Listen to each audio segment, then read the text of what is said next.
Selamat pagi, selamat siang, Bapak-Bapak dan Ibu, para profesional dan juga para pimpinan perusahaan. Apa kabarnya? Baik, terima kasih. Puji Tuhan. Sebelum kita mendengarkan firman Tuhan, marilah kita berdoa. Ya telah Bapa, terima kasih lagi kami ucapkan kepadamu Tuhan, karena Engkau telah beserta dengan kami hingga saat ini. Ya telah Bapa, kami hendak mendengarkan firman Tuhan, ajari kami Tuhan, supaya kami dapat memahami isi firman-Mu ini. Dan suruhlah Roh Kudus-Mu Tuhan, bersama-sama dengan kami, supaya kami bisa dapat memahaminya dan juga bisa menjelaskannya dengan baik. Tuhan Allah Bapa, terpujilah nama-Mu, di dalam nama anak-Mu, Kristus Yesus Tuhan kami. Amin. Baik, saudara-saudara yang terkasih dalam nama Tuhan Yesus, nats kita diambil dari Mazmur 116 ayat 1 hingga 9. Demikian bunyinya. Bersyukur karena luput dari belenggu maut. Aku mengasihi Tuhan, sebab Ia mendengarkan suaraku dan permohonanku. Sebab Ia menyendengkan telinganya kepadaku. Maka seumur hidupku aku akan berseru kepadanya. Jerat maut melilit aku. Kegentaran terhadap dunia, orang mati menimpa aku. Aku susah dan merana. Tapi aku terus menyerukan nama Tuhan. Ya Tuhan, luputkanlah kiranya aku. Tuhan itu pengasih dan adil, Allah kita penyayang. Tuhan memelihara orang-orang sederhana. Aku tak berdaya, tapi Ia menyelamatkan aku. Kembalilah tenang, hai jiwaku, sebab Tuhan telah berbuat baik kepadaku. Ya, Engkau telah meluputkan aku dari maut, dan mataku dari cucuran air mata, dan menjaga kakiku sehingga tidak tersandung. Aku boleh berjalan di hadapan Tuhan di negeri orang hidup. Demikianlah firman Tuhan, berbahagialah mendengarnya dan memeliharanya. Saudara-saudara yang terkasih dalam nama Tuhan Yesus, setelah mendengarkan ini yang berjudul bersyukur karena luput dari belenggu maut. Nah, gimana kaitannya dengan Bapak-Bapak sebagai pimpinan perusahaan? Saya mengambil topik di sini adalah bagaimana Tuhan selalu memberikan kekuatan dalam kesulitan. Nah, bagaimana apakah Bapak-Bapak sebagai para profesional dan juga para pimpinan perusahaan adalah seorang pemimpin di mana Tuhan selalu memberikan kekuatan dalam kesulitan? Saudara-saudara yang terkasih dalam nama Tuhan Yesus, sebagai contoh, supaya Bapak-Bapak bisa melihat bahwa banyak para pemimpin yang selalu menerapkan firman Tuhan. Yang ini saya ambil adalah seorang mantan Perdana Menteri Inggris dari tahun 2016 hingga tahun 2019. Dia dikenal seorang Kristen yang taat yang bernama Theresa May. May sering berbicara tentang pentingnya iman Kristen dalam kehidupannya dan bagaimana ia mempengaruhi nilai-nilai kepemimpinannya. Ketika memimpin Inggris melalui salah satu periode paling sulit dalam sejarah modern, termasuk proses Brexit yang sangat kontroversial, May menunjukkan komitmen yang kuat terhadap prinsip-prinsip moral dan etika yang dia yakini dari ajaran Kristennya. Meskipun menghadapi tekanan politik yang luar biasa, May tetap berusaha untuk mengambil keputusan berdasarkan nilai-nilai Kristen tentang keadilan dan pelayanan publik. Seraya sering berseru kepada Tuhan untuk memberi kekuatan dan kebijaksanaan dalam masa-masa krisis. Nah, bagaimana mengenai latar belakang seorang Theresa May? Nama aslinya adalah Theresa Mary May. Lahir pada tanggal 1 Oktober 1956 di Eastbourne, Sussex, Inggris. Ia dibesarkan dalam keluarga yang kuat berlandaskan pada nilai-nilai Kristen. Ayahnya, Hubert Brazier, adalah seorang pendeta Anglikan. Pemimpin pendidikan agama yang dia terima di rumah mempengaruhi pandangan hidupnya yang mencakup nilai-nilai integritas, pelayanan, dan tanggung jawab. May juga menempuh pendidikan di sekolah negeri lokal dan kemudian bersekolah di Simcoe College, Oxford, tempat dia belajar geografi. Di universitas, dia mulai menunjukkan minat dalam politik, termasuk aktif dalam organisasi mahasiswa Partai Konservatif.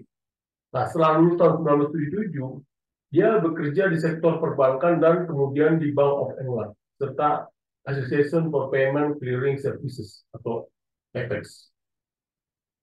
Nah, pada tahun 1980, May sudah mulai meniti karir di bidang politik, yaitu ketika dia terpilih sebagai anggota Dewan di Borough London Merton, di mana dia menjabat hingga tahun 1994. Nah, selama ini dia mulai mendapatkan pengalaman politik lokal dan memulai langkah pertamanya dalam memahami dinamika pemerintahan. Nah, tahun 1997, Theresa May terpilih sebagai anggota parlemen untuk konstituensi Maidenhead dalam pemilu umum. Nah, ini adalah titik awal karirnya di parlemen Inggris, dan dia dengan cepat mulai mendapatkan pengaruh di dalam partai konservatif. Nah, selama bertahun-tahun, May memegang berbagai posisi di kabinet bayangan atau shadow cabinet dan memainkan peran penting dalam dunia politik Inggris. Nah, pada tahun 2010, ketika Partai Konservatif yang dipimpin oleh David Cameron memenangkan pemilu, Theresa May diangkat menjadi Menteri Dalam Negeri Inggris. Nah, jabatan ini adalah salah satu posisi paling penting di pemerintahan karena mencakup tanggung jawab untuk keamanan domestik, imigrasi, dan hukum. May menjabat sebagai Menteri Dalam Negeri selama 6 tahun, yaitu tahun 2010 hingga 2016. Menjadikannya salah satu Menteri Dalam Negeri terlama di dalam sejarah Inggris modern. Nah, sebagai Menteri Dalam Negeri, May dikenal sebagai figur yang tegas dan fokus pada keamanan. Dia mengambil langkah-langkah signifikan untuk memperketat kebijakan imigrasi dan memerangi ekstremisme. Meskipun mendapatkan pujian atas pendekatan kerasnya terhadap terorisme, May juga menghadapi kritik atas beberapa kebijakan kontroversial seperti strategi hostile environment terhadap imigrasi ilegal. Pada bulan Juli 2016, Theresa May menjadi Perdana Menteri Inggris, yaitu menggantikan David Cameron yang mengundurkan diri setelah hasil referendum Brexit, di mana mayoritas pemilih Inggris memilih untuk keluar dari Uni Eropa. Nah, meskipun May awalnya adalah pendukung agar Inggris tetap berada di Uni Eropa atau Remain, dia menerima hasil referendum dan mengambil tanggung jawab untuk memimpin proses keluarnya Inggris dari Uni Eropa. Masa jabatannya sebagai Perdana Menteri sangat ditentukan oleh negosiasi Brexit. Nah, pada tahun 2017, May mengadakan pemilu dini dengan harapan mendapatkan mandat yang lebih kuat untuk menangani Brexit. Namun hasilnya justru melemahkan posisinya dalam partai konservatif, yaitu kehilangan mayoritas mutlak di parlemen. Akibatnya terpaksa membentuk pemerintahan minoritas dengan dukungan Partai Demokratik Unionis atau DUP dari Irlandia Utara. Nah, sebagai Perdana Menteri, Theresa May menghadapi tantangan besar dalam mencoba mencapai kesepakatan Brexit yang dapat diterima oleh Parlemen Inggris, Uni Eropa, dan berbagai faksi di dalam negeri. Meskipun dia mencapai kesepakatan dengan Uni Eropa pada November 2018, proposal ini ditolak oleh Parlemen Inggris 3 kali berturut-turut. Hal ini memperlemah posisinya dan menyebabkan banyak ketidakstabilan politik di Inggris. Nah, selain menghadapi oposisi dalam parlemen, May juga mengalami tantangan dari dalam partai konservatif sendiri, terutama dari kelompok euroskeptis yang menginginkan pemisahan yang lebih tegas dari Uni Eropa. Brexit atau lebih aslinya adalah keras.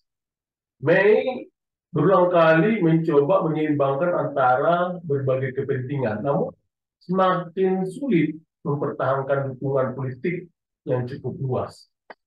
Nah, setelah berbulan-bulan mengalami kebuntuan politik terhadap Brexit dan gagal memenangkan dukungan untuk kesepakatan yang dia negosiasikan, Theresa May mengumumkan pengunduran dirinya sebagai pemimpin Partai Konservatif pada Mei 2017. Dan dia secara resmi meninggalkan jabatannya sebagai Perdana Menteri pada bulan Juli 2019. Nah, pengunduran diri ini membuka jalan bagi Boris Johnson yang kemudian mengambil alih posisi Perdana Menteri. Setelah mengundurkan diri sebagai Perdana Menteri, Theresa May tetap menjadi anggota parlemen dan terus berkontribusi dalam diskusi politik, meskipun dia tidak lagi memegang posisi utama dalam pemerintahan. Dia juga dikenal sebagai pendukung berbagai isu, termasuk mempromosikan hak-hak perempuan dan penanganan isu-isu kemanusiaan. Theresa May sering mengakui bahwa iman Kristen memainkan peran penting dalam kehidupannya dan membentuk pendekatannya terhadap kepemimpinan. Dia berakar kuat dalam tradisi Anglikan dan dibesarkan dalam lingkungan yang sangat religius, di mana nilai-nilai seperti pelayanan kepada sesama dan integritas sangat ditekankan. Dalam berbagai wawancara, dia menyatakan bahwa keyakinan Kristen ini adalah fondasi moral dalam pengambilan keputusan, baik dalam kehidupan pribadi maupun profesional. Nah, sering menyebutkan bahwa nilai-nilai tersebut mempengaruhi caranya mengelola pemerintahan, terutama ketika berurusan dengan isu-isu seperti imigrasi, Brexit, dan hubungan internasional. Dia menunjukkan sikap rendah hati dan tekad yang teguh dalam memimpin negara, yaitu mencerminkan prinsip layanannya dan tanggung jawab. Nah, gaya kepemimpinan Theresa May sering digambarkan sebagai tegas, berdisiplin, dan penuh ketabahan. Ia tidak dikenal sebagai seorang orator yang flamboyan, tapi lebih suka pendekatan yang berhati-hati dan berfokus pada detail. Meskipun banyak orang menghargai dedikasi dan etos kerjanya, kritik muncul terhadap kurangnya fleksibilitas politik, terutama selama negosiasi Brexit yang saat ini. May juga dikenal sebagai pemimpin yang fokus pada kebijakan dan solusi konkret daripada retorika politik. Namun kekurangannya dalam mendapatkan dukungan politik yang luas dan semua faksi di dalam partai dan parlemen dianggap sebagai salah satu alasan untuk kesulitan yang ia hadapi dalam memimpin Inggris melalui periode Brexit. Nah, bagaimana kita bisa melihat ajaran dan prinsip yang kita tahu bagaimana dalam kepemimpinan Theresa May ada 7 hal yang nanti kita lihat bagaimana prinsip-prinsip kepemimpinannya yang dalam gaya kepemimpinan Theresa May. Yang pertama adalah pelayanan kepada sesama. Nah, Theresa May sering mengungkapkan pentingnya prinsip pelayanan dalam kepemimpinan yang mencerminkan pengaruh keyakinan Kristen yang dianut. Baginya, kepemimpinan bukanlah tentang kekuasaan atau keuntungan pribadi, melainkan tentang melayani masyarakat, terutama yang paling membutuhkan. Ketika berbicara di depan publik, May seringkali menekankan bahwa tugas seorang pemimpin adalah melayani seluruh rakyat, bukan hanya mereka yang memberikan dukungan politik.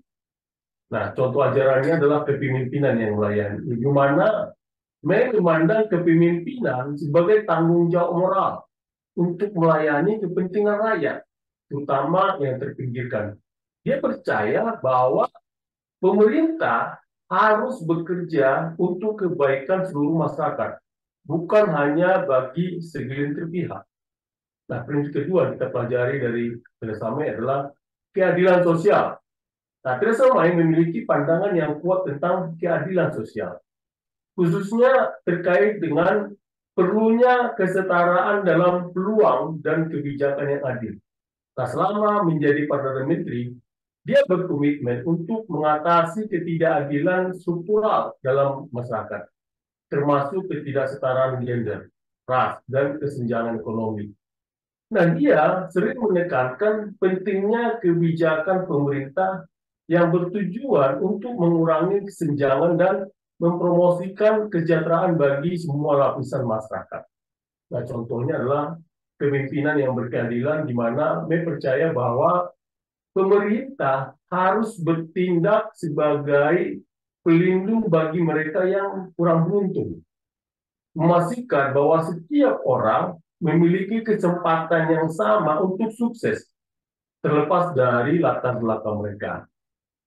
Contohnya juga yang lain, penghapusan ketidakadilan sosial, yaitu di mana dalam pidato pertamanya sebagai Perdana Menteri pada tahun 2016, dia berbicara tentang rasa ketidakadilan yang mendalam dalam masyarakat Inggris dan percaya untuk memerangi ketidaksetaraan di berbagai sektor, mulai dari pendidikan hingga pasar tenaga kerja. Nah, prinsip ketiga adalah stabilitas dalam kepemimpinan. Nah, Theresa May seringkali menekankan pentingnya stabilitas dalam kepemimpinan, terutama di tengah masa-masa krisis.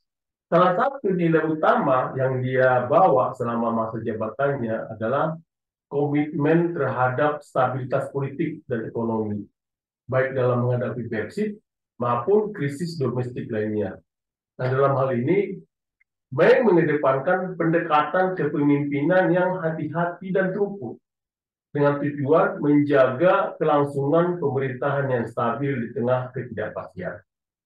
Nah, contoh ajarannya adalah kepemimpinan yang stabil, di mana Theresa May melihat stabilitas sebagai fondasi untuk memastikan kelangsungan negaranya, terutama ketika menghadapi tantangan besar seperti Brexit.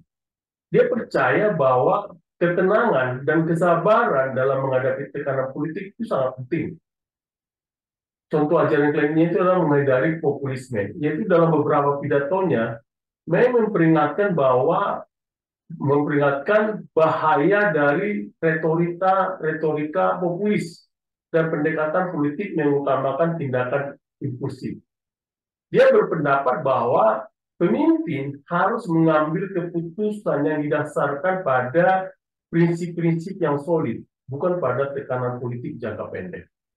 Nah, prinsip keempat adalah nilai-nilai keluarga. Nah, Theresa May juga sering berbicara tentang pentingnya nilai-nilai keluarga dalam membentuk masyarakat yang sehat dan kuat. Dia percaya bahwa keluarga adalah inti dari stabilitas sosial dan bahwa kebijakan pemerintah harus mendukung keluarga, terutama dalam hal pendidikan dan kesejahteraan sosial. Selain itu, May menganggap bahwa nilai-nilai yang dipelajari dalam keluarga seperti tanggung jawab, kerja keras, dan saling menghormati adalah nilai-nilai yang harus diterapkan juga dalam kepemimpinan publik. Nah, contoh ajarannya adalah penguatan institusi keluarga, di mana May percaya bahwa pemerintah memiliki tanggung jawab untuk mendukung keluarga sebagai unit sosial yang penting, terutama melalui kebijakan pendidikan yang baik dan dukungan bagi keluarga pekerja. Contoh ajarannya juga ada keluarga sebagai model kepemimpinan. Dia sering mengacu pada nilai-nilai yang dipelajari dalam keluarga sebagai panduan untuk kepemimpinan yang bertanggung jawab, dan penuh kasih. Prinsip kelima adalah kepemimpinan yang tegas dan penuh integritas.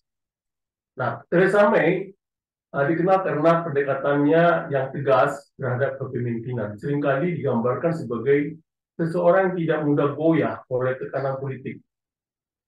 Dia menunjukkan keteguhan yang besar dalam menghadapi tantangan besar seperti negosiasi Brexit.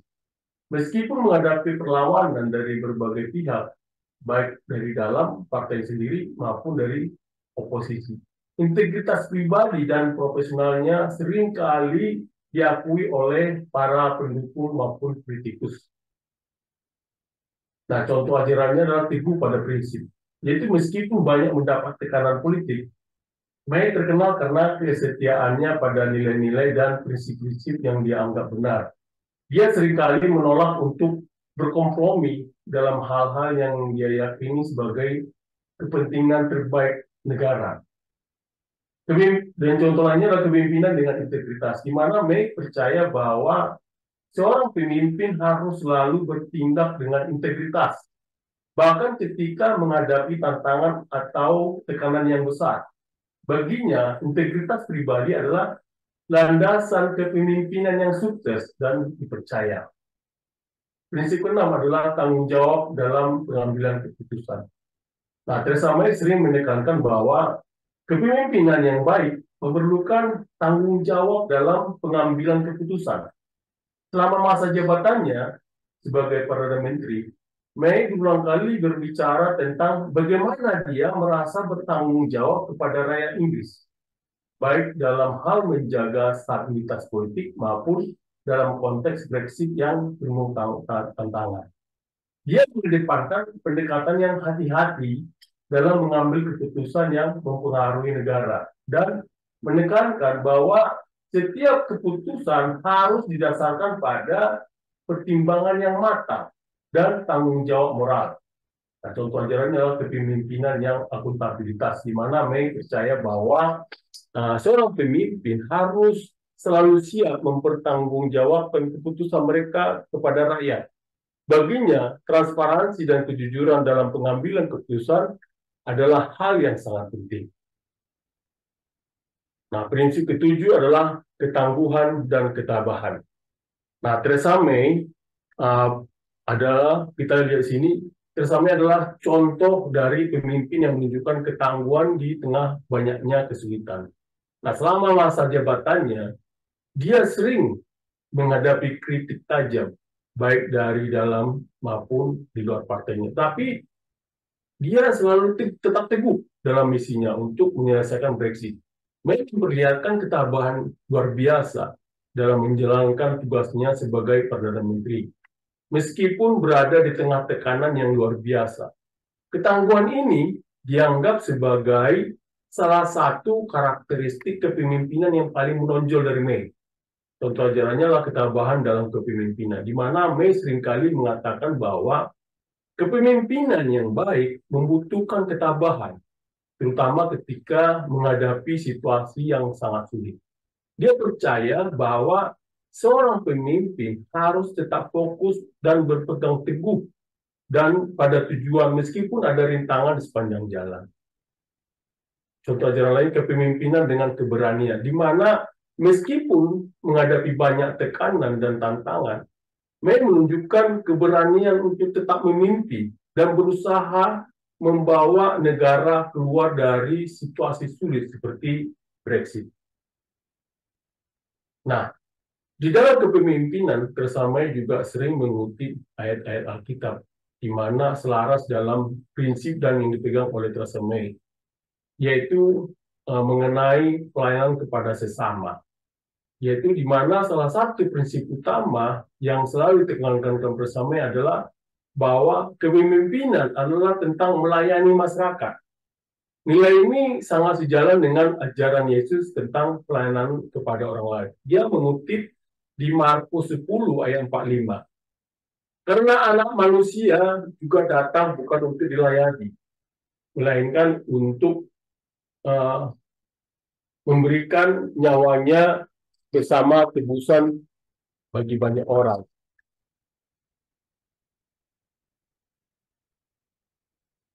Nah, kaitan dengan kepemimpinan, Theresa May seringkali berbicara tentang pentingnya pelayanan dalam politik, yaitu mencerminkan nilai Kristen yang menempatkan melayani orang lain di atas kepentingan pribadi. Dalam hal ini, dia sering kali menggambarkan pekerjaannya sebagai seorang pemimpin, sebagai bentuk pelayanan kepada rakyat Inggris, bukan sekedar pada posisi kekuasaan. Nah, hal yang lainnya yang kita bisa pelajari adalah keadilan sosial dan juga kepedulian. Di sini kita pelajari bagaimana seorang Theresa May mengatakan bahwa di sini dalam hal keadilan sosial dan kepedulian terhadap yang lemah, Theresa May dikenal karena komitmennya terhadap keadilan sosial.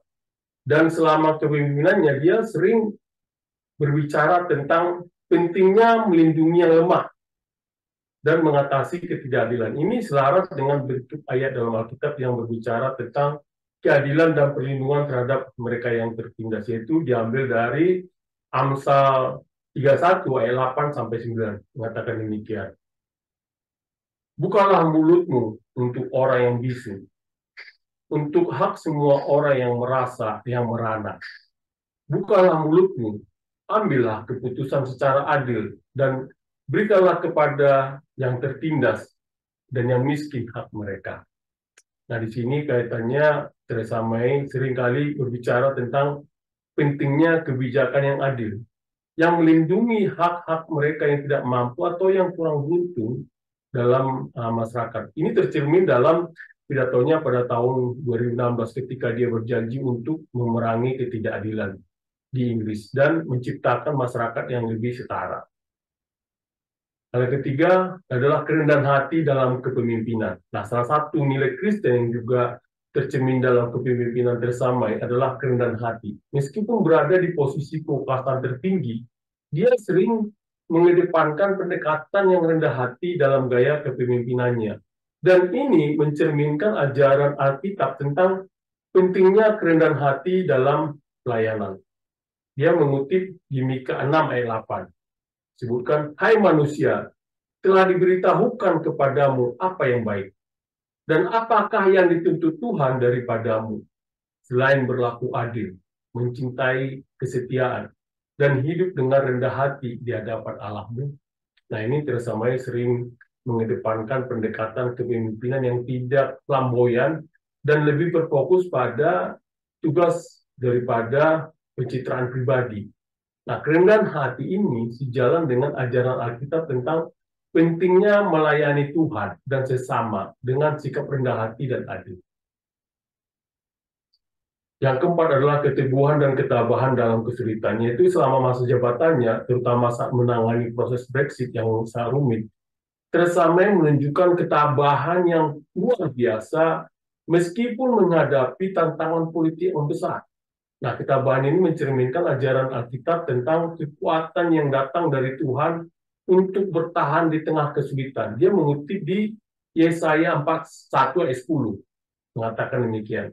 Janganlah takut, sebab aku menyertai engkau. Janganlah bimbang, sebab aku ini Allahmu. Aku akan meneguhkan, bahkan akan menolong engkau. Aku akan memegang engkau dengan tangan kananku yang membawa kemenangan. Nah, dalam menghadapi tantangan besar selama negosiasi Brexit dan kritik yang keras. Nah, dia mengutip di Yakobus 1 ayat 27, mengatakan demikian. Ibadah yang murni dan yang tak bercacat di hadapan Allah, Bapa kita, ialah mengunjungi yatim piatu dan janda-janda dalam kesusahan mereka dan menjaga supaya dirinya sendiri tidak dicemarkan oleh dunia.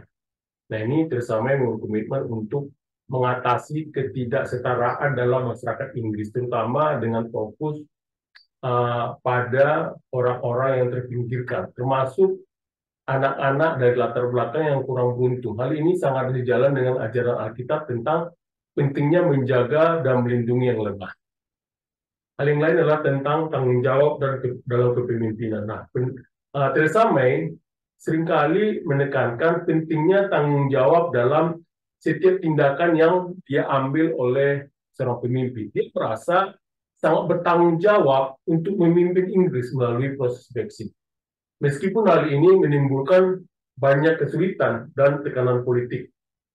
Ajaran Alkitab juga sangat menekankan pentingnya memikul tanggung jawab atas tindakan dan keputusan yang diambil. Dia mengutip di Lukas 12 ayat 48, yaitu katakan demikian. Tetapi barang siapa tidak tahu akan bertindak tuannya dan melakukan apa yang harus mendatangkan pukulan, ia akan menerima sedikit pukulan. Setiap orang yang kepadanya banyak diberi, daripadanya akan banyak dituntut. Dan kepada siapa yang banyak dipercayakan, daripadanya akan lebih banyak lagi dituntut.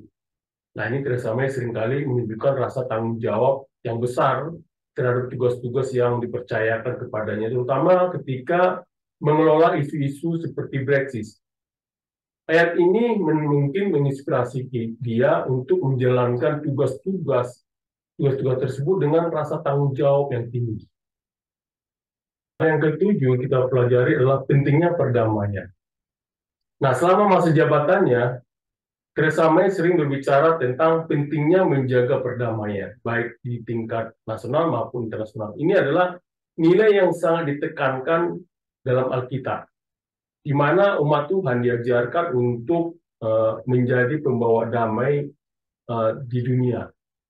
Seperti tertulis di Matius 5 ayat 9. Berbahagialah orang yang membawa damai, karena mereka akan disebut anak-anak Allah.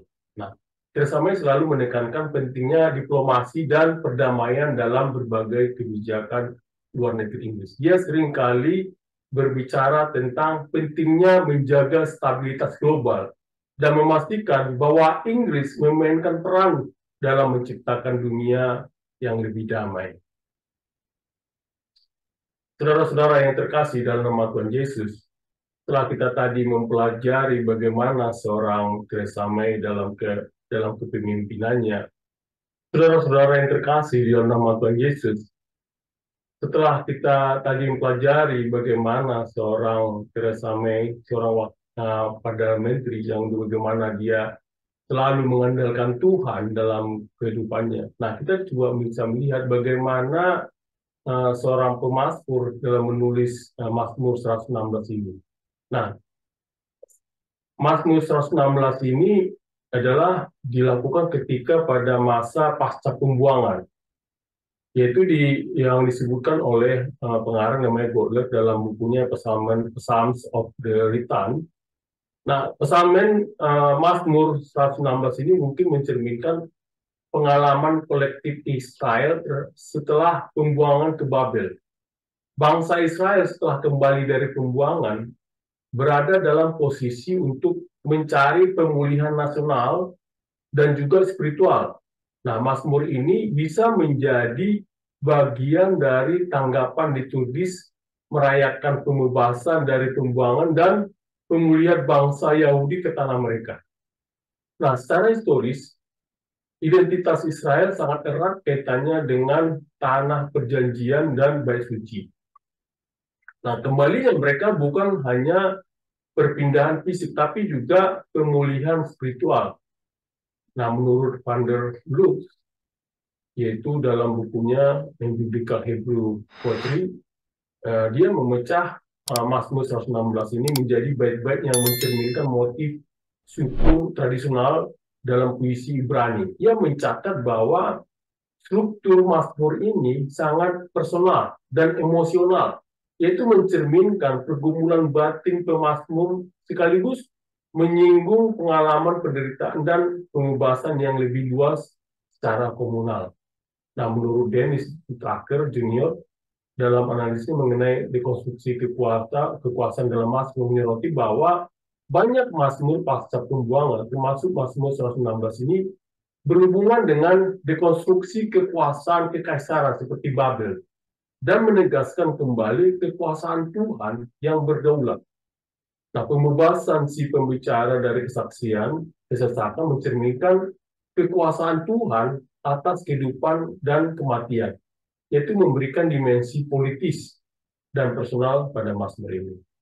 Nah, lokasi setting geografis dan budaya Mazmur 116 ini terkait dengan Yerusalem, yaitu di wilayah Israel yang lebih luas selama era pasca pembuangan. Banyak literatur tentang pelataran rumah Tuhan di ayat 19 menunjukkan bahwa latar belakang tempatnya adalah bait suci, yang menjadi lokasi penting bagi ibadah pasca pembuangan. Ini berkaitan dengan kehidupan keagamaan komunitas yang kembali, di mana pemulihan bait suci menjadi perhatian utama, seperti yang dicatat oleh Gulder dan Theodoret dari Sirus, yang menekankan pentingnya bait suci dalam komentarnya tentang Mazmur. Sementara, saudara-saudara yang terkasih dalam Tuhan Yesus, bagaimana Mazmur 116 ini karakteristik orang-orang di sini? Nah, sebagai dipahami melalui lensa pasca pembuangan adalah mereka yang telah mengalami penderitaan mendalam, baik melalui penderitaan pribadi maupun sebagai bagian dari trauma kolektif akibat pembuangan.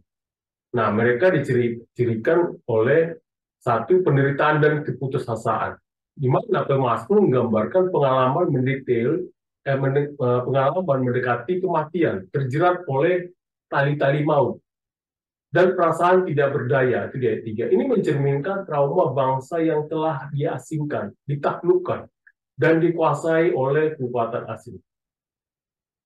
Yaitu kedua juga ketergantungan pada Tuhan. Meskipun mereka menderita, mereka berbalik kepada Tuhan dalam kesesakan mereka, berdoa untuk pembebasan. Nah, kesetiaan pemazmur mencerminkan iman komunitas pasca pembuangan yang terus mencari Tuhan, meskipun menghadapi bencana nasional. Hubungan antara Tuhan dan umatnya adalah hubungan yang didasarkan pada kepercayaan dan pembebasan.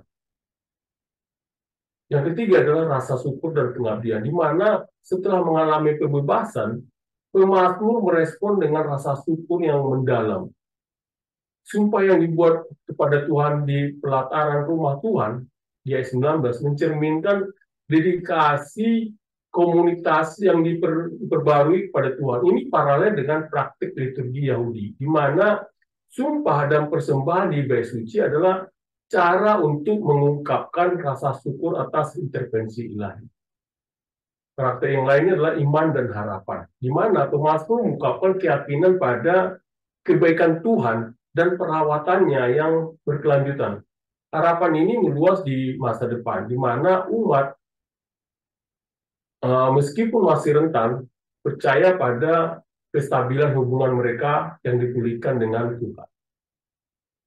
Lalu bagaimana kita bisa melihat Mazmur 116 ini dari pesan teologisnya, yaitu berpusat pada karakter Tuhan sebagai Allah yang penuh kasih, pembebas, dan setia. Nah, di mana kita bisa pelajari itu adalah pengalaman pribadi pemazmur tentang keselamatan menjadi kesaksian tentang komitmen Tuhan yang tak tergoyahkan terhadap kehidupan dan penebusan umatnya, yaitu mengenai kasih dan anugerah Allah. Nah, seperti yang ditunjukkan oleh Butler di Mazmur 116, menekankan kasih setia Tuhan. Pemazmur dibebaskan bukan karena jasa pribadi, tetapi karena sifat dasar Tuhan yang penuh kasih dan rahmat itu di ayat 5 mengatakan Tuhan itu pengasih dan adil, dan Allah kita penyayang. Nah, pesan ini penting bagi komunitas pembuangan dan pasca pembuangan, karena mereka mencari Tuhan yang akan memulihkan mereka meskipun mereka telah gagal. Pesan teologis kedua adalah Tuhan yang menghidupkan. Nah, pernyataan teologis kunci ini ditemukan dalam ayat 9. Aku akan berjalan di hadapan Tuhan di negeri orang-orang hidup. Nah, ayat ini menegaskan harapan Yahudi akan kehidupan yang berlawanan dengan pandangan fatalistik budaya sekitar. Tuhan Israel bukanlah Tuhan yang mati, melainkan Tuhan orang hidup. Kekuasaannya melampaui kematian itu sendiri. Pesan teologis lainnya adalah korban dan ibadah. Nah, janji ini memenuhi nazar di bait suci, yaitu di ayat 14, dan mempersembahkan korban syukur. Nah, ayat 17, yaitu di ayat 17, menyoroti hubungan antara pembebasan dan ibadah. Ibadah bukan sekedar ritual, melainkan ekspresi rasa syukur atas intervensi Tuhan. Ini mencerminkan perubahan dalam teologi pasca pembuangan, di mana umat memperbarui praktik ibadah mereka setelah penghancuran bait suci pertama. Nah, teologi pesan teologi keempat adalah cakupan universal keselamatan. Nah, meskipun Mazmur ini sangat personal, yaitu pembacaan Tucker, menunjukkan motif teologis yang lebih luas, bahwa keselamatan dalam Mazmur 116 tidak hanya untuk individu, tapi juga melambangkan pemulihan Israel. Penderitaan dan pembebasan individu mencerminkan pengalaman bangsa, memberikan Mazmur ini resonansi komunal. Ini menggambarkan bahwa kesetiaan Tuhan kepada satu orang mencerminkan kesetiaannya kepada seluruh bangsa. Nah, bagaimana struktur penulisannya? Nah, Mazmur 106 ini menurut Van der Broek adalah contoh puisi Ibrani klasik yang disusun dalam bentuk paralelisme dan dibagi menjadi bait-bait yang berbeda. Mazmur ini bertransisi dari ratapan, yaitu ayat 1 sampai 4, ke syukur, ayat 5 sampai 19. Itu mencerminkan perpindahan dari penderitaan menuju rasa syukur. Pergantian nada ini menekankan pesan teologis tentang transformasi melalui intervensi ilahi. Suara pertama mengatakan aku, itu mendominasi Mazmur ini, menciptakan narasi yang sangat personal, yang berfungsi sebagai pola universal bagi para penyembah. Nah, suara pribadi ini dapat dibaca sebagai simbol suara kolektif Israel. Nah, dalam buku The Psalms in the New Testament, dan dari penulisnya adalah Steve Moyes dan Martin Manken, menyoroti bagaimana Mazmur 116 dipahami dalam pembacaan Kristen awal. Tema-tema pembebasan dari kematian dan berjalan di negeri orang hidup diambil sebagai prefigurasi kebangkitan Kristus. Gereja mula-mula melihat Mazmur ini cerminan penderitaan, kematian, dan kemenangan Yesus atas maut, yang pada gilirannya diterapkan pada pemahaman gereja tentang keselamatan dan kehidupan kekal. Kalau kita pelajari satu persatu dari ayat ini, yaitu Mazmur 116 ayat 1, dikatakan, aku mengasihi Tuhan sebab ia mendengarkan suaraku dan permohonanku. Nah, ini beberapa penafsir seperti Van der Broek menekankan nada pribadi dan emosional dari ayat ini. Ini menunjukkan hubungan yang sangat intim antara pemazmur dan Tuhan. Frasa yang mengatakan aku mengasihi Tuhan. Nah, ini jarang muncul dalam Mazmur dan menandai dimulainya motif syukur, di mana pemazmur mengakui bahwa Tuhan mendengar seruannya. Kata-kata mendengarkan dan permohonan mencerminkan kepercayaan pemazmur pada Tuhan yang personal, dan ini berinterferensi dalam krisis. Nah, sementara Gottler melihat ayat ini dalam konteks pengalaman kolektif komunitas pasca pembuangan. Ya, seruan permohonanku dapat mencerminkan trauma pembuangan dan rasa lega saat mereka kembali. Kasih mereka kepada Tuhan berakar pada kesetiaannya untuk mendengar dan bertindak bagi umatnya. Sementara Theodoret dari Cyrus mengartikan ini sebagai ungkapan kasih dalam pemazmur kepada Tuhan yang muncul dari pengalaman penyelamatan ilahi. Nah, kasih ini tidak hanya respon emosional, tapi juga refleksi teologis terhadap kemurahan hati Tuhan dalam menjawab doa. Nah, bagaimana kalau kita lihat interpretasinya kepada Bapak sebagai pemimpin? Nah, pemazmur ini mengungkapkan rasa syukur kepada Tuhan karena Tuhan mendengarkan di saat-saat sulit.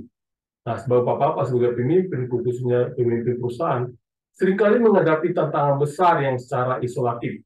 Nah, ayat ini menyoroti pentingnya memiliki tujuan yang lebih tinggi atau panduan terpercaya yang dapat mendengarkan mereka di masa sulit. Dan ini juga mengakui saat-saat kerentanan dan mencari bimbingan adalah tanda kebijaksanaan. Nah, prinsip yang kita pelajari dan di sini adalah kepemimpinan dengan kerendahan hati. Nah, sebagai pemimpin, pemimpin yang hebat memahami bahwa meminta bantuan, nasihat, atau bimbingan bukanlah tanda kelemahan, melainkan kekuatan. Sama seperti pemasmur yang berseru meminta belas kasihan. Pemimpin harus berani mengakui kerendahan hati dan mencari nasihat saat diperlukan. Nah, ayat 2 mengatakan, sebab kita ngambil dari Alkitab TB2 ya, sebab ia menyendengkan telinganya kepadaku, maka seumur hidupku aku akan berseru kepadanya. Nah, ini beberapa penafsir menerjemahkan demikian. Van der Lux menafsirkan begini, yaitu membahas paralisme dalam puisi Ibrani dalam ayat ini sebagai kelanjutan dari ayat pertama. Menyendengkan telinga adalah metafora untuk menunjukkan perhatian Tuhan, menegaskan bahwa Tuhan tidak jauh, tetapi responsif. Janji untuk berseru seumur hidup menunjukkan kepercayaan dan pengabdian yang berkelanjutan dari pemasmur sebagai respon terhadap tindakan penyelamatan Tuhan. Sementara Goldler menafsirkan ayat ini sebagai transisi dari tindakan penyelamatan langsung menuju komitmen seumur hidup. Syukur pemasmur atas keselamatan adalah menjadi janji kesetiaan yang dapat melambangkan pembaruan hubungan perjanjian komunitas pasca pembuangan dengan Tuhan setelah mereka kembali dari Babel. Sementara penafsir Theodoret dari Serus itu melihat tekad pemasmur untuk berseru kepada Tuhan sepanjang hidup sebagai refleksi dari transformasi yang mendalam, di mana pengalaman pembebasan menghasilkan iman yang bertahan lama.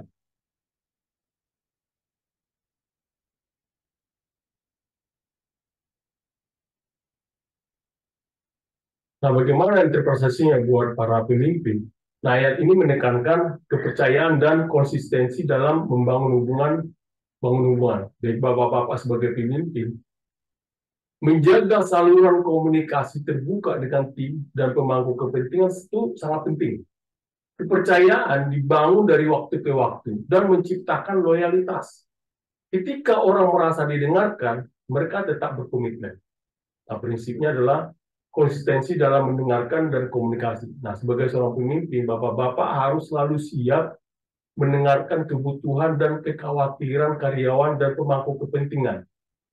Komunikasi yang konsisten membangun kepercayaan dan loyalitas jangka panjang. Kalau kita baca lagi di ayat 3, kita coba lihat, jerat maut meliliti aku, kegentaran terhadap dunia orang mati menimpa aku susah dan merana. Nah, ini para penafsir seperti Van der Lubbe itu menganalisa ini sebagai gambaran yang jelas tentang bahaya yang dialami pemasmur, yaitu menggunakan metafora seperti tali-tali maut, yaitu dan juga kegentaran dunia orang mati. Ungkapan-ungkapan ini menyoroti betapa seriusnya situasi pemasmur yang berada di ambang kematian. Nah, dalam puisi Ibrani, ungkapan ini sering melambangkan ancaman kematian, mencerminkan krisis pribadi atau komunal yang intens. Secara Buller mengartikan adalah menghubungkan bahasa maut dan keputusasaan ini dengan memori kolektif pembuangan. Tali-tali maut diartikan dapat melambangkan kematian nasional Israel selama pembuangan. Masa kesedihan yang luar biasa. Sementara kembalinya mereka mewakili kebangkitan atau kelahiran kembali bangsa tersebut. Sementara Theodoret mengomentari sifat eksistensial dari ayat ini, menyatakan bahwa pemazmur diselamatkan bukan hanya dari kematian fisik, tapi juga dari keputusasaan spiritual. Nah, ancaman dunia orang mati bukan hanya literal, tetapi juga mewakili keterasingan dan kehadiran Tuhan. Dan bagaimana kita bisa melihat dari kepemimpinan? Ayat ini berbicara tentang tekanan dan tantangan besar, seperti ada sesuatu yang dihadapi setiap pemimpin. Nah, seorang pemimpin sering menghadapi ancaman eksistensial terhadap organisasi. Krisis itu contohnya krisis keuangan, perubahan pasar, atau konflik internal.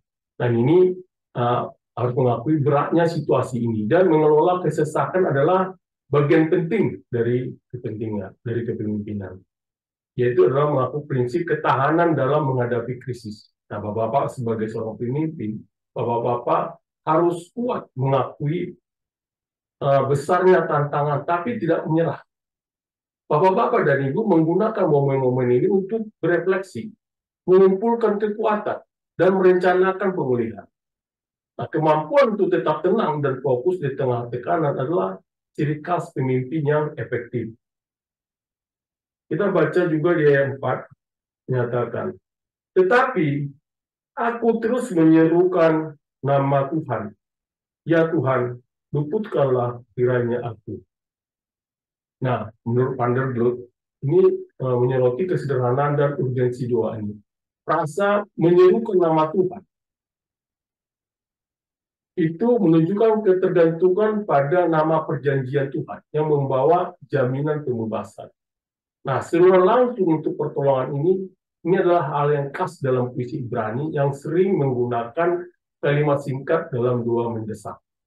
Sementara Golder menafsirkan seruan untuk keselamatan ini sebagai ekspresi liturgis yang digunakan dalam ibadah komunal. Nah, dalam konteks pasca pembuangan, bangsa sebagai keseluruhan dapat dilihat sebagai menyerukan Tuhan untuk memulihkan mereka sepenuhnya. Tidak hanya secara fisik, tapi juga spiritual setelah masa di Babel. Nah, penafsir Theodoret menyoroti universalitas kepermohonan ini, melihatnya sebagai modal bagi semua orang percaya. Nah, ketergantungan pemazmur pada belas kasihan Tuhan menjadi pola bagi umat Kristen dan Yahudi, menunjukkan bahwa bahkan dalam saat-saat tergelap, menyerukan Tuhan adalah sebagai membawa harapan. Nah, bagaimana intervensi pada para profesional dan juga pemimpin? Nah, dalam menghadapi krisis, pemazmur berbalik kepada Tuhan untuk meminta pertolongan. Nah, Bapak-bapak sebagai seorang pemimpin perlu juga tahu kapan harus mundur sejenak dan meminta bantuan eksternal, baik melalui nasihat ahli, refleksi spiritual, atau kemitraan strategis. Nah, hal ini penting untuk tahu kapan dan bagaimana meminta bantuan di saat-saat kritis. Prinsipnya adalah mencari bantuan strategis. Nah, seorang pemimpin harus memiliki kemampuan untuk mengetahui kapan mereka tidak bisa menyelesaikan masalah sendirian. Yaitu bapak-bapak bisa mencari nasihat dari mentor, rekan, atau bahkan refleksi spiritual yang dapat memberikan kejelasan dan solusi. Nah, ayat 5 mengatakan, Tuhan itu pengasih dan adil, Allah kita penyayang. Nah, Vanderloop menafsirkan ini bahwa ayat ini beralih dari pengalaman pribadi pemazmur ke refleksi teologis umum tentang sifat-sifat Tuhan. Pengasih dan adil adalah kata-kata kunci untuk menggambarkan Tuhan dalam Mazmur, yaitu mencerminkan baik karakter moralnya maupun kebaikannya dalam berurusan dengan umat manusia. Sementara Bulder menekankan pentingnya atribut ini dalam teologi komunitas pasca pembuangan. Setelah mengalami pembuangan karena dosa mereka, bangsa Israel kini mengakui kasih karunia dan keadilan, yaitu keadilan Tuhan dalam pemulihan mereka. Melihat kembalinya mereka sebagai tindakan belas kasihan ilahi, meskipun mereka tidak layak. Nah, sementara Theodoret dari Sirus menafsirkan bahwa setelah mengalami kasih karunia Tuhan, pemazmur sering menggeneralisasi pengalaman ini untuk menyatakan bahwa belas kasihan Tuhan berlaku bagi semua umatnya. Ini bukan hanya tindakan penyelamatan yang terisolasi, tapi ekspresi dari sifat abadi Tuhan. Nah, bagaimana dalam Tugasnya sebagai seorang pemimpin. Nah, ini merepresentasikan kasih karunia, keadilan, dan belas kasihan Tuhan. Itu atribut penting dalam kepemimpinan. Nah, seorang pemimpin harus memimpin dengan keseimbangan antara keadilan dan empati. Kasih dalam kepemimpinan berarti memperlakukan orang lain dengan kebaikan. Sementara keadilan memastikan keputusan dibuat dengan integritas. Nah, prinsipnya adalah kepemimpinan yang seimbang, kasih dengan tanggung jawab. Nah, Bapak-bapak seorang pemimpin harus berusaha untuk adil dan bijak dalam pengambilan keputusan, namun tetap menunjukkan belas kasihan terhadap karyawan dan pemangku kepentingan. Keseimbangan ini membangun budaya saling menghormati dan mempercayai. Nah, di ayat 6 kita baca, Tuhan memelihara orang-orang sederhana. Aku tak berdaya, tapi ia menyelamatkan aku. Nah, penafsir Van der Loop menekankan sifat pelindung Tuhan, terutama terhadap mereka yang lemah atau tidak menyadari bahwa istilah orang sederhana menyiratkan kepolosan atau ketidaktahuan akan bahaya yang akan datang. Dan pemazmur mengakui bahwa bahkan dalam keadaan seperti itu, perlindungan Tuhan selalu hadir. Nah, sementara Boulder mengoperasikan adalah menghubungkan ini dengan kondisi Israel selama pembuangan, di mana mereka direndahkan dan kehilangan status mereka. Nah, kembalinya dari Babel dilihat sebagai penyelamatan Tuhan atas bangsa yang direndahkan, yang rentan terhadap kekuatan di sekitar mereka, tetapi pada akhirnya dilindungi dan oleh intervensi ilahi. Sementara Theodoret menyoroti kerendahan hati pemazmur dan mengaitkannya dengan perhatian Tuhan terhadap orang-orang yang rendah hati. Pemazmur yang menyadari ketidakberdayanya mengakui bahwa keselamatan datang murni dari belas kasihan Tuhan. Nah, bagaimana kita bisa melihatnya ini dari cara seorang pemimpin? Nah, Pemazmur mengakui perlindungan dan penyelamatan Tuhan ketika berada dalam keadaan rentan. Nah, bagi seorang pemimpin, ini menunjukkan pentingnya menciptakan lingkungan di mana tim Bapak dan Ibu merasa aman, bahkan dalam masa ketidakpastian. Nah, Bapak-bapak seorang pemimpin harus memastikan bahwa Bapak-bapak dan Ibu dan organisasi Bapak dan Ibu dilindungi melalui nilai-nilai dan kerangka kerja pengambilan keputusan itu. Prinsipnya adalah menciptakan budaya aman dan mendukung, di mana Bapak-bapak sebagai pemimpin harus membangun budaya kerja di mana karyawan merasa didukung, terutama di masa sulit. Rasa aman yang diciptakan melalui kebijakan yang jelas dan kepemimpinan yang empatik, yaitu mendorong inovasi dan keberanian mengambil risiko. Ayat 7, kita baca di sini, kembalilah tenang, hai jiwaku, sebab Tuhan telah berbuat baik kepadamu. Nah, menurut penafsir Van der Loop, menafsirkan ayat ini sebagai pemazmur berbicara kepada jiwanya sendiri. Motif yang umum dalam puisi Ibrani di mana diri batinnya dituju langsung istilah tenang, menyiratkan kedamaian setelah gejolak, dan jiwa diingatkan akan kebaikan Tuhan serta kedamaian yang menyusul setelah pembebasan. Nah, sementara Golder menafsirkan ini sebagai cerminan dari kembalinya bangsa Israel pasca pembuangan. Setelah masa gejolak pembuangan, jiwa yang mewakili bangsa secara keseluruhan dipanggil untuk menemukan ketenangan dalam kesetiaan Tuhan dan keamanan kembali ke tanah mereka. Nah, secara Theodoret menekankan refleksi batin pemazmur di sini, melihatnya sebagai momen kedamaian spiritual dan penegasan, yaitu kebaikan Tuhan dialami tidak hanya dalam pembebasan luar, tapi juga dalam kedamaian batin yang menyertainya. Nah, interpretasinya kepada bapak-bapak sebagai pemimpin, yaitu adalah ketika masa gejolak, pemazmur mengajak jiwanya untuk kembali dalam keadaan tenang. Nah, seorang pemimpin sering berada di lingkungan yang penuh stres, dan penting untuk memprioritaskan kesejahteraan mental dan emosional. Bapak-bapak sebagai seorang pemimpin harus tahu kapan harus mundur, berefleksi, dan pulih, serta menghargai keberhasilan di masa lalu dan belajar dari tantangan. Prinsipnya adalah istirahat dan refleksi. Kepemimpinan yang berkelanjutan memerlukan periode istirahat dan perawatan diri. Nah, Bapak-bapak dan Ibu sebagai pemimpin harus mengembangkan kebiasaan refleksi dan pemulihan. Menyadari bahwa kesuksesan jangka panjang terkait dengan menjaga kesejahteraan mental dan emosional.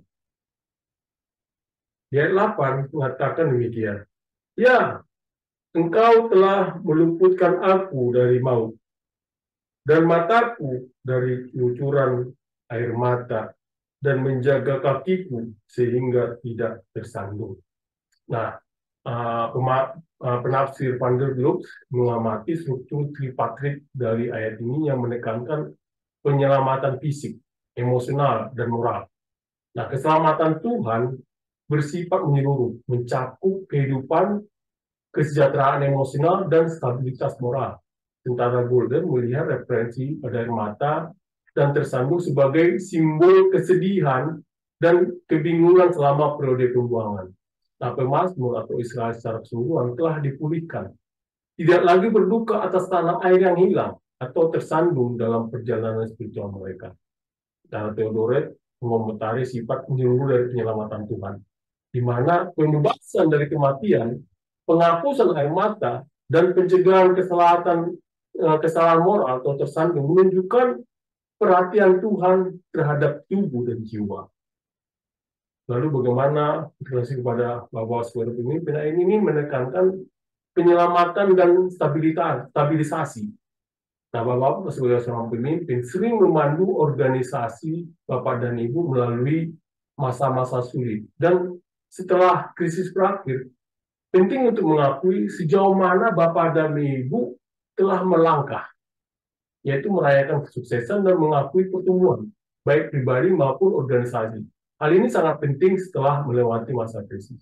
Prinsipnya adalah merayakan pencapaian dan ketahanan.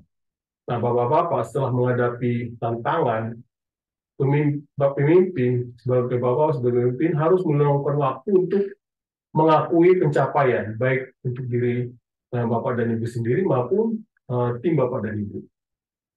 Praktik ini tidak hanya membangun moral, tetapi juga memperkuat ketahanan untuk menghadapi tantangan di masa depan. Nah, di ayat 9 mengatakan demikian. Aku boleh berjalan di hadapan Tuhan di negeri orang hidup. Nah, Van der Loek ini menafsirkan bahwa ayat ini mengakhiri bagian pertama Mazmur dengan penegasan kuat tentang kehidupan. Frasa berjalan di hadapan Tuhan adalah metafora untuk hidup sesuai dengan kehendak Tuhan. Sementara negeri orang hidup berlawanan dengan referensi sebelumnya tentang kematian, yaitu menandakan hidup yang baru. Sementara boleh menafsirkan negeri orang hidup sebagai Israel yang telah dipulihkan. Setelah pembuangan, hubungan yang diperbaharui Israel dengan Tuhan memungkinkan mereka berjalan dalam hadiratnya di tanah air mereka. Tidak lagi dalam kubur, hiasan, atau literal dari pembuangan. Sementara Theodoret menekankan bahwa ayat ini menunjuk pada kehidupan yang dia dijalani dalam hadirat Tuhan. Nah, Bapak-bapak sebagai umat Kristen ini akan dipandang sebagai pendahuluan dari kehidupan kekal, di mana orang-orang beriman berjalan di hadapan Tuhan tidak hanya di dunia ini, tapi juga dunia yang akan datang. Nah, bagaimana kita lihat sebagai seorang pemimpin, nah, Mazmur menyatakan keinginan untuk hidup selaras dengan kehendak Tuhan. Nah, Bapak-bapak sebagai seorang pemimpin, ini bisa diartikan sebagai memimpin dengan integritas dan tujuan, yaitu memastikan bahwa tindakan Bapak dan Ibu mencerminkan nilai-nilai Bapak dan Ibu. Kepemimpinan bukan hanya tentang sukses jangka panjang, tapi tentang membangun sesuatu yang bertahan lama dan bermakna.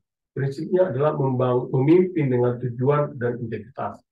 Nah, seorang pemimpin yang hebat memandu organisasi mereka dengan visi yang kuat dan komitmen terhadap perilaku etis. Bapak dan Ibu harus memastikan bahwa visi Bapak dan Ibu sejalan dengan nilai-nilai Bapak dan Ibu dan menciptakan dampak positif yang tahan lama di industri dan komunitas Bapak dan Ibu. Lalu apa prinsip-prinsip yang kita pelajari di Mazmur 116 ini? Yaitu adalah satu, mengenai kepemimpinan dengan kerendahan hati. Seorang pemimpin yang hebat tidak ragu untuk meminta bantuan saat dibutuhkan dan mengakui kerentanan mereka. Ini membangun kepercayaan dan mendorong kolaborasi.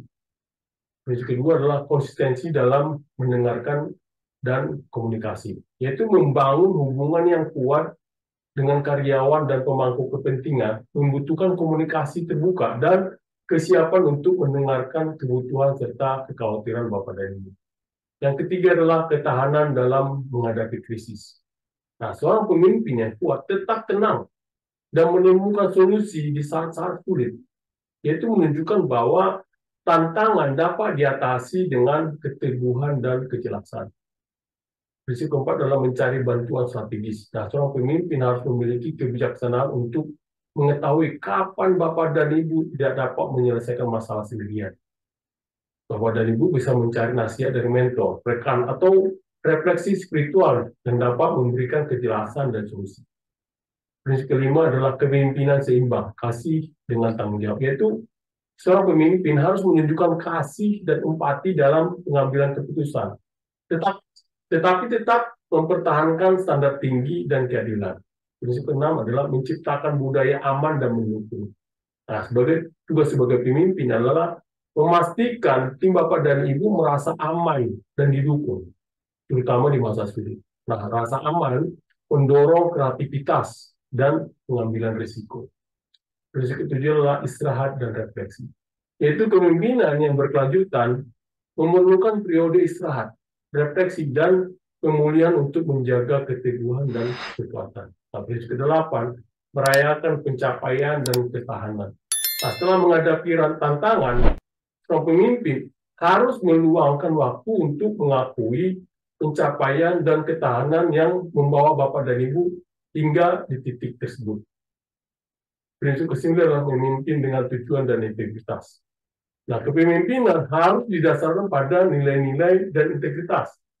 Memastikan bahwa tindakan dan keputusan dimungkinkan yaitu untuk tujuan yang lebih tinggi serta visi jangka panjang. Saudara-saudara yang terkasih dalam nama Tuhan Yesus, nah, bagaimana Bapak dan Ibu mempelajari sebagai profesional dan juga sebagai pimpinan perusahaan melihat dan memahami Mazmur 116 ayat 1-9 ini adalah menjadi seorang pemimpin, yaitu adalah Tuhan memberikan kekuatan pada pemimpin dalam kesulitan. Nah, kita bisa pelajari di ayat 3 dan 4.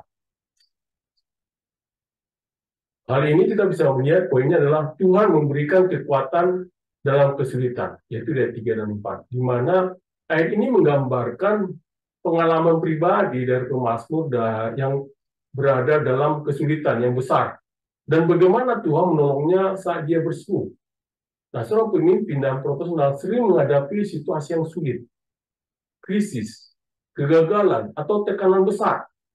Mengakui bahwa tantangan adalah bagian dari perjalanan, namun selalu ada sumber kekuatan dalam Tuhan, membantu menjaga keseimbangan mental dan spiritual. Nah, penerapannya adalah ketika menghadapi tekanan di tempat kerja, Bapak-bapak sebagai pemimpin bisa mengingatkan bahwa kesulitan adalah bagian dari perjalanan, tapi kekuatan sejati datang dari hubungan dengan Tuhan. Terapkan prinsip bahwa kesesakan adalah sementara, tapi Tuhan memberikan kekuatan abadi yang memungkinkan pemimpin untuk terus maju melalui situasi tanpa sulit. Nah, hal yang perlu kita pelajari juga adalah pelepasan dari kesulitan. Nah, di sini kita pelajari di ayat 3 dan 4, di mana Thomas mengakui bahwa ia berada dalam kesulitan besar, bahkan merasa dekat dengan maut. Namun ia berseru kepada Tuhan untuk memohon pembebasan. Tuhan adalah pelindung di tengah ancaman dan kesulitan. Nah, di dalam dunia bisnis, Bapak-Bapak sebagai pemimpin sering menghadapi tantangan besar, ketidakpastian, dan krisis yang mungkin tampak tak terpecahkan. Nah, ayat ini mengajarkan untuk tetap berharap dan percaya bahwa ada solusi di tangan Tuhan, bahkan dalam situasi yang paling sulit sekalipun. Nah, hal yang lain juga kita pelajari adalah di ayat 3 dan 4 ini, pertolongan Tuhan dalam penderitaan. Di mana ketika menghadapi penderitaan dan kesesakan, pemazmur berseru kepada Tuhan yang merupakan sumber pertolongan sejati. Nah, Bapak-Bapak sebagai pemimpin seringkali menghadapi tekanan, tantangan, dan krisis dalam bisnis atau kepemimpinan. Nah, di Mazmur ini mengingatkan bahwa mengandalkan Tuhan dalam masa sulit adalah sumber kekuatan. Saudara-saudara yang terkasih dalam nama Tuhan Yesus, tentu hal-hal yang kita pelajari yang didukung dari ayat-ayat firman Tuhan, kita bisa melihat, pelajari di Filipi 4, ayat 6 sampai 7. Mengatakan, janganlah hendaknya kamu khawatir tentang apapun juga, tapi nyatakanlah dalam segala hal keinginanmu kepada Allah dalam doa dan permohonan dengan ucapan syukur. Damai sejahtera Allah yang melampaui segala akal akan memelihara hati dan pikiranmu dalam Kristus Yesus. Nah, ini menguatkan bahwa dalam setiap kekhawatiran atau masalah, kita diundang untuk menyerahkannya kepada Tuhan. Bapak-bapak sebagai pemimpin bisa menerapkan ini dengan mempraktikkan doa dan refleksi dalam menghadapi masalah bisnis.